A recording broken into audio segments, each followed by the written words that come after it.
li a circular do Federal e diz que foram elaboradas por uma comissão de notáveis do Conselho Federal. Notável sou eu, e não fui consultado. Eu estou há 40 anos militando, já fui presidente do conselho daqui, já fui conselheiro do Conselho Federal de Medicina e não fui consultado pela Assembleia. E comecei a analisá-la, item por item, e ela destrói o trabalho médico, ela instala a picaretagem no serviço médico. Ela tem, é lógico que ninguém está querendo afastar as novas tecnologias da medicina, não é isso. Mas elas têm o lugar certo, a hora certa e como fazer. Eu, por exemplo, atendo, aparece algum problema oftalmológico, eu tenho 2 filhos oftalmologistas, faço uma foto, mando para eles e eles me orientam. Mas tem um médico numa ponta e um médico na outra ponta. A resolução fala médico numa ponta e um profissional da saúde na outra ponta. Nós somos, na área da saúde, 14 profissões regulamentadas, médicos e mais 13. Quer dizer que na outra ponta pode ter qualquer um deles, sem querer desfazer em qualquer uma das profissões. Mas lá no meio da Amazônia, em Envira, que é uma cidade que fica a 800 quilômetros de Manaus, pode ter um professor de equação física atendendo o paciente e passando para o Einstein, um médico lá dizer o que tem. Não é assim que funciona. Faz 44 anos que eu olho no rosto do paciente, que eu toco o paciente, que eu apalpo o paciente, que eu ausculto o paciente, e ninguém vai me tirar esse direito. Só tem uma solução, sem querer me prolongar. Eles suspenderem a aplicação da resolução, já que eu acho que na justiça nós não vamos resolver esse problema. Alguns sindicatos já judicializaram, mas não é por aí. E nós temos que abrir a discussão, fazer um encontro nacional de entidades médicas. Nós fizemos um em 29 e 30 de maio passado. Por que esse assunto, se estava há 2 anos sendo discutido internamente dentro do Conselho Federal de Medicina, por que não foi para a pauta do encontro nacional? Devia ter ido. Assunto importante que eles acham. Outra coisa, nós temos 25 princípios fundamentais no Código de Ética Médica. Nenhum deles fala de telemedicina, ou de TI, ou de computador, seja lá o que for. Então, médico é médico e médico tem que examinar paciente. Não estou dizendo que não se pode usar, mas dentro dos limites permitidos pela ética profissional e pelo bom senso com os pacientes. Eu tenho uma opinião já formada sobre telemedicina.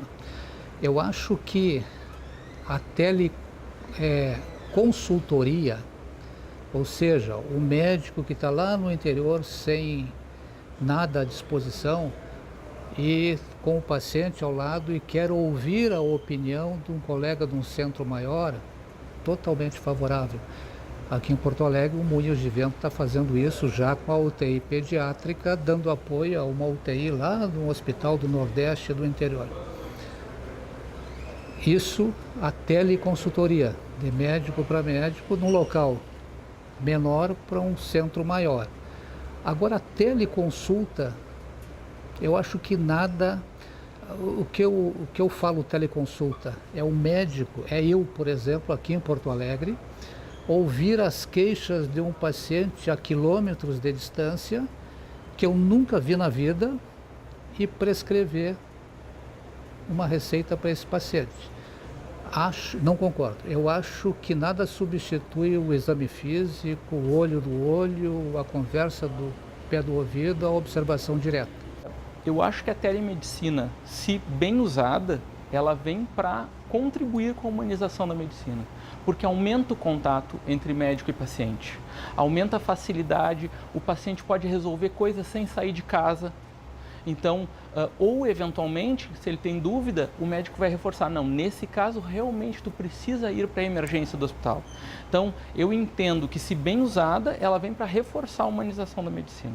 Pessoas acima de 90 anos, nós identificamos que eles têm uma dificuldade bastante grande de acesso à saúde, né? E em cima disso nós criamos um projeto de acompanhamento de pessoas acima de 90 anos aqui em Porto Alegre e o acompanhamento domiciliar, né? E em vários momentos esse contato do pessoa em casa vai gerar um vínculo que isso pode ser estendido para a área da telemedicina. Acredito que a telemedicina ela não substitua o contato do profissional de saúde, principalmente pessoas acima de 90 anos que não têm uma sintomatologia bastante grande, e a gente observou que a familiar tem uma dificuldade bastante grande de entender o que está acontecendo com o idoso. Mas esse contato, se tu tem um vínculo de contato prévio estabelecido e conhece o caso da pessoa, eu acredito que a nível acompanhamento, principalmente a nível de acompanhamento, ele é possível pela telemedicina, mas isso não substitui de maneira nenhuma o contato com o profissional. Mesmo assim, instrumentos de contato pessoal e de avaliação pessoal do paciente longevo, principalmente esse a que eu estou me referindo, de nonagenários e centenários, que são um grupo bastante carente. Eles têm dificuldade, sim, de se deslocar até os serviços de saúde, mas eu acredito que os serviços de saúde podem ficar mais perto e talvez um desses mecanismos possa ser a telemedicina em algum ponto, né? Eu sou completamente a favor da telemedicina. Eu acho que nós não podemos refrear progresso, até porque isso tem implicações que podem facilitar aí muito a vida de pacientes, que é o objetivo maior de todo médico, né? Mas tem pontos, e assim, muitos pontos que são controversos, obscuros e que precisam de uma regulamentação melhor, tá? Na minha área, por exemplo, na cirurgia, existem, como é que eu vou dizer, pontos positivos. A cirurgia robótica, né, é um ponto positivo, mas sempre lembrando que o robô, ele é só uma extensão do cirurgião, ele não faz nada sozinho.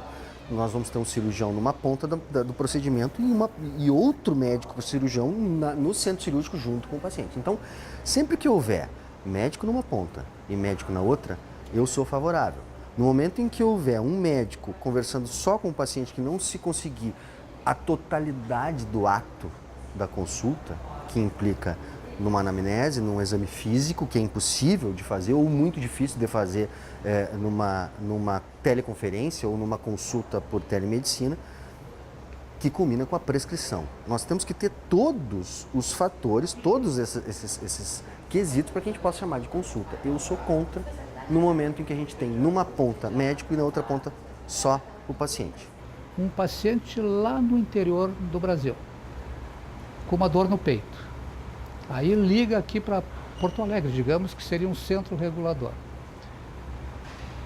E eu atenderia ao chamado desse paciente. Sem um eletrocardiograma, sem uma dosagem de enzimas, o que eu poderia fazer em benefício desse paciente que o clínico geral lá daquela localidade não poderia? Entendeu? Hoje, e eu trabalho num serviço de emergência aqui em Porto Alegre, que é o HPS, estava de plantão essa noite e atendi 2 infartados.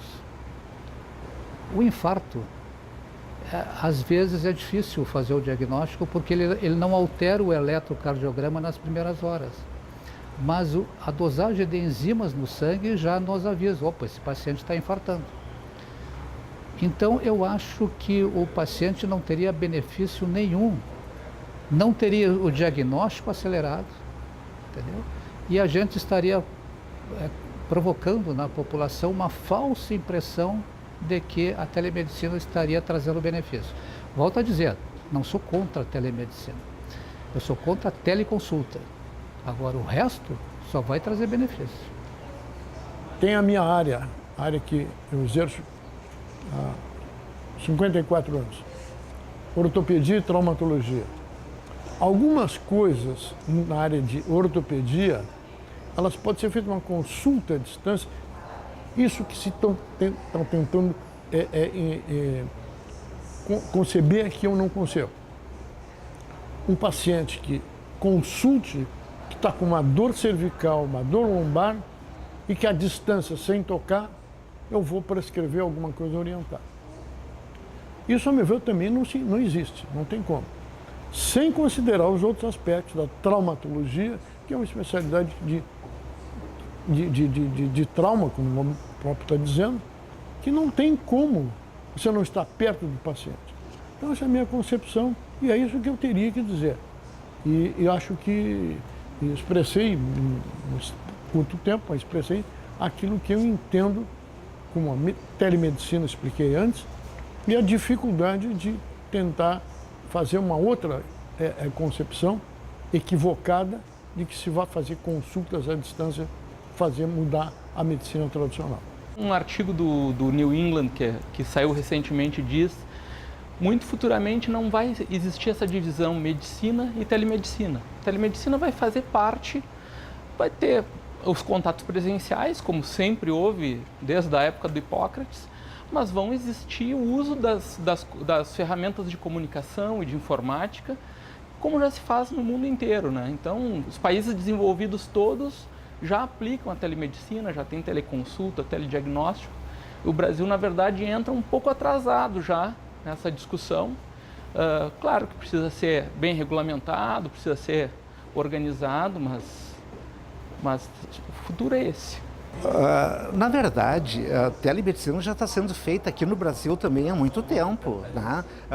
Se eu pegar o meu celular, eu vou ver diversas postagens de pacientes solicitando informação, ou orientação, ou interpretação de exames, prescrição de medicamentos. Então, isso já é feito. Por quê? Porque a tecnologia está aí.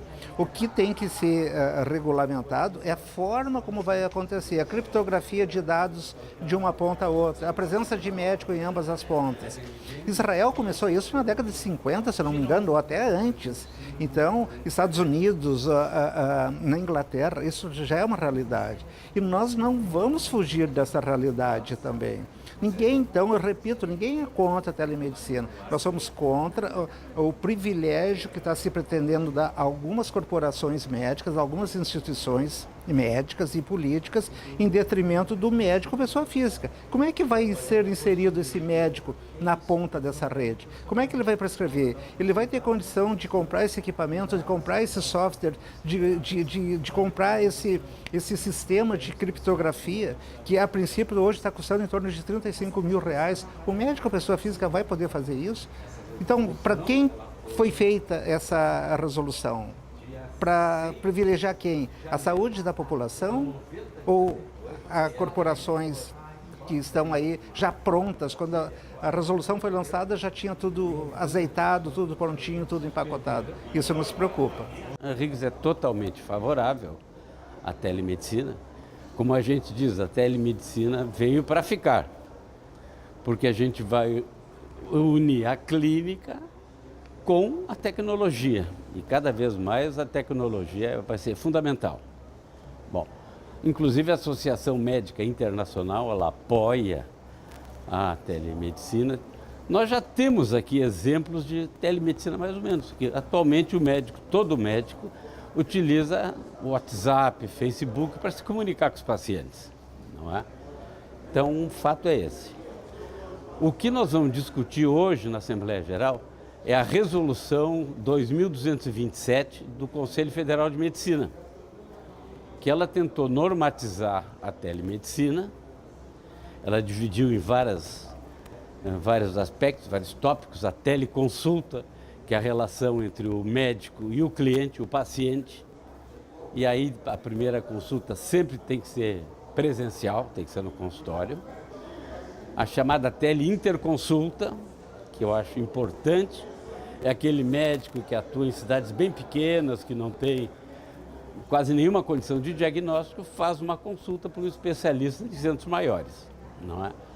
O telediagnóstico, por exemplo, a teleradiologia já existe, não é? O teleradiodiagnóstico já existe. A gente sabe, inclusive países desenvolvidos da Europa e dos Estados Unidos usam muito a telediagnóstico. E a radiologia é outro aspecto. Se fala que, olha, na radiografia estão fazendo a distância. Não, o que está fazendo a distância é a relação do exame feito num determinado local, do exame, e transmitido por países longe da onde foi realizado o exame, e um técnico médico vai interpretar o exame à distância e vai dar o seu laudo. Isso é possível fazer, mas já está sendo feito há muitos anos. Mas o que não pode modificar é a essência básica. Como é que esse exame foi originado? Só de uma forma, a presença do paciente o exame tem que ser feito por técnico. Não tem outra forma da radiologia. Então, sempre a forma presencial vai existir e não tem como modificar isso. Esse contato do médico com o paciente via WhatsApp, ele já existe. Ele é feito já. O paciente diz, operei há uma semana, diz, doutor, eu tô com uma dor aqui. Diz, bom, aí tu mais ou menos sabendo, foi tu que operou, tu conhece o paciente e diz, olha, não te preocupa, toma um analgésico. Diz, não, tu precisa ir numa emergência para consultar comigo. Isso existe. Isso é uma coisa que não acho desfavorável, porque eu não vou tomar uma atitude, sendo o paciente meu, obviamente, né? Não vou tomar uma atitude intempestiva, porque eu já conheço o caso. Agora, claro, isso vai facilitar muito a vida, sem sombra de dúvida, isso já existe, mas assim, há que se ter uma regulamentação. Quando a gente fala em telemedicina, aí, para o CFM, isto que a senhora referiu agora não é telemedicina, isso é simplesmente um contato entre o médico e o paciente, mas não se pode estabelecer como telemedicina. A telemedicina ela tem parâmetros específicos, tem que haver um registro perene dessas informações, tem que haver um esquema de encriptação de dados, então isto aí não é telemedicina.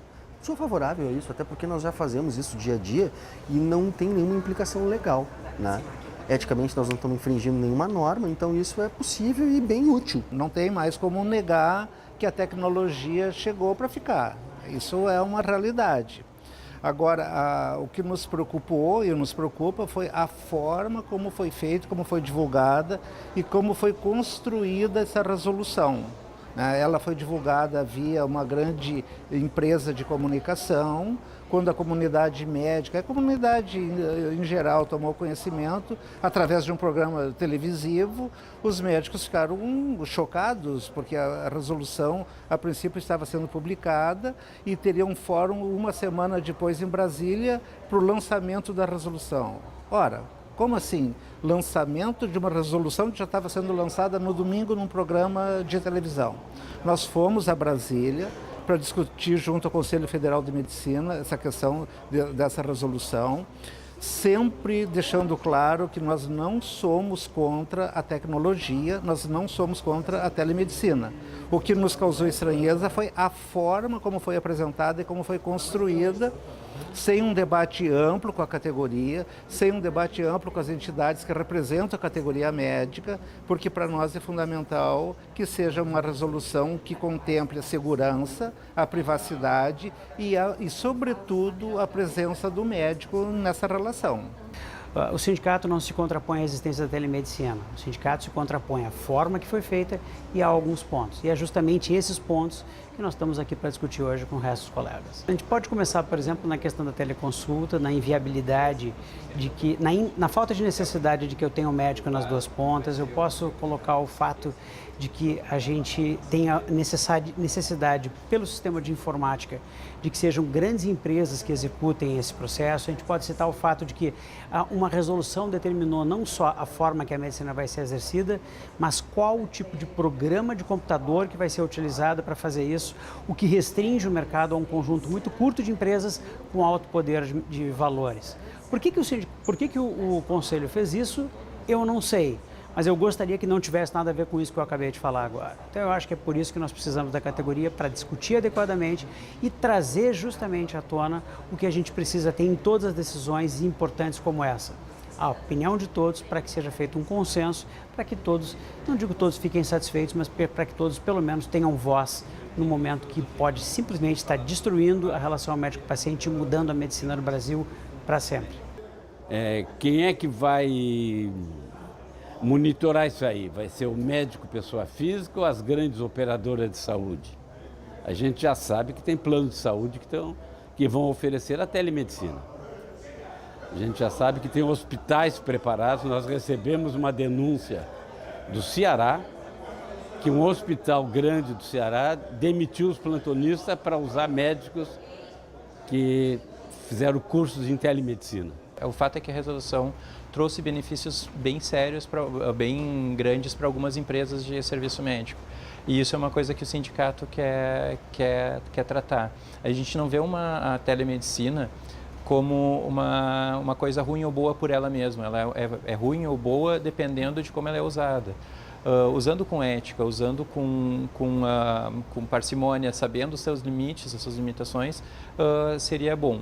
O problema é que a forma como foi colocado, alguns detalhes dentro da resolução podem indicar que só grandes empresas, pessoas que já estão no mercado fazendo isso vão ter acesso e dificultar o acesso, gerando um monopólio desse tipo de tratamento, de ferramenta, de sistema de trabalho médico. Então, o CREMERS tem uma posição muito clara em relação à telemedicina. Nós somos favoráveis à incorporação de novas tecnologias, mas contrários a essa resolução. A resolução foi feita de uma forma sem grande discussão, não foi amplamente discutida com a sociedade, nem com a classe médica, nem com a sociedade em geral. Então, por isso que nós fizemos aquele evento reunindo tanto o Sindicato Médico do Rio Grande do Sul quanto o CREMERS e conclamamos a sociedade médica a estar presente no evento para discutirmos tanto a nossa contrariedade, tanto quanto sugestões para uma nova resolução ou para modificações na resolução existente. O ponto forte que ficou muito claro é a questão, a contrariedade em relação à resolução, então quase foi uma unanimidade, não chegou a ser unanimidade, mas foi a grande maioria contra essa resolução. E, principalmente, o que foi o aspecto mais positivo, ficou muito claro a todos ali, que os riscos da modificação da relação médico-paciente sem a presença de médico nas duas pontas, né? Isso gerou uma grande discussão entre todos e agora vamos discutir ponto a ponto uma nova resolução, né?